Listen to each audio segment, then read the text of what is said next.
రాష్ట్రంలో జోరు వానలు పడుతున్నాయి. నిన్న మొన్నటి దాకా మబ్బులు పట్టినట్లుగా ఉన్న వాతావరణం ఇప్పుడు ముసురు పట్టింది. రుతుపవనాలు చురుగ్గా కదలడంతో మంచి వానలు పడుతున్నాయని చెప్తున్నారు అధికారులు. ఇంకో 4 రోజులు కూడా ఇట్లనే మోస్తారు నుంచి భారీ వర్షాలు పడొచ్చంటున్నారు.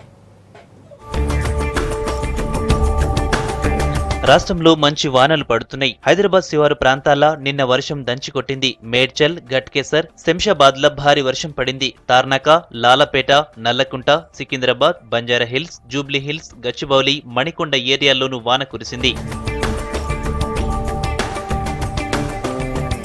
సిటీల వానతోటి జనం ఇబ్బందులు పడ్డారు. రోడ్ల మీద ట్రాఫిక్ జామ్ అయింది. వానకు తోడు మెట్రో పనుల కారణంగా రోడ్ల మీద ట్రాఫిక్ నెమ్మదిగా నడిచింది. చాలా చోట్ల మబ్బు పట్టి వర్షం తెరిపివ్వలేదు. ఆఫీసుల నుంచి ఇంటికొచ్చేటోళ్లకు మరింత ఇబ్బంది అయింది. జిల్లాలో కూడా జోరుగా వానలు కురిసినాయి. ఆదిలాబాద్, నిజామాబాద్, నిర్మల్, సంగారెడ్డి, మెదక్, గద్వాల, మహబూబ్ నగర్, రంగారెడ్డి, నల్గొండ, ఖమ్మం జిల్లాలో వానలు గట్టిగానే పడ్డాయి. మొన్నటిదాకా రుతుపవనాలు కాస్త వీక్ గా ఉండడంతోటి వెదర్లో పెద్దగా తేడాలు కనబడలేదు. అయితే 2 రోజుల సంధి రుతుపవనాలు చురుగ్గా కదలడంతో మళ్లీ వర్షాలు జోరందుకున్నాయి. ఇదే పరిస్థితి ఇంకో 4 రోజులు ఉంటాయంటోంది ఐఎండీ.